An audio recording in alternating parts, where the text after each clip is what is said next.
আসসালামু আলাইকুম রাহমাতুল্লাহি ওয়া বারাকাতুহু।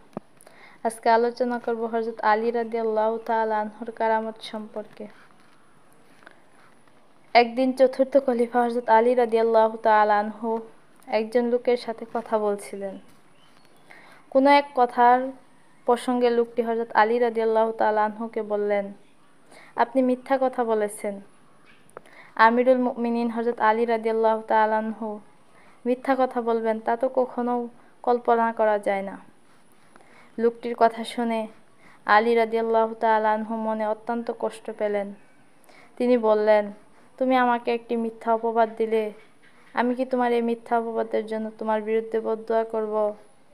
লোকটি ছিল চরম অহংকারী, তাই সে দাম্ভিকতা দেখিয়ে বলল, করুন না বদদুয়া।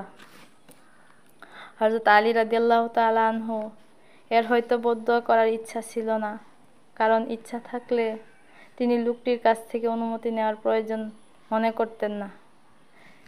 কিন্তু সে যখন উদ্ধত ভাব নিয়ে চরম অহংকারের সাথে ব্যঙ্গ করে বলল, করুন না বদদুয়া, তখন তিনি বদদুয়া না করে পারলেন না।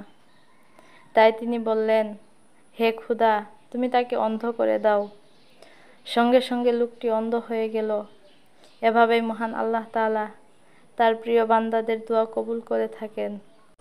এই ঘটনা থেকে আমাদের এই শিক্ষা নেওয়া প্রয়োজন যে সাহাবায়ে কেরাম সম্পর্কে যে কোনো কথা বলতে অত্যন্ত হুঁশিয়ারির সাথে বলা উচিত।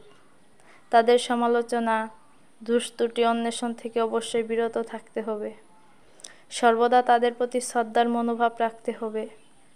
বেয়াদবিমূলক কোনো কথা কোশ্চিনকালেও মুখ দিয়ে বের করা যাবে না, কেননা আল্লাহ তাআলা তাদের সকলের প্রতি সাধারণ ক্ষমার ঘোষণা দিয়েছেন এবং তাদের প্রতি রাজি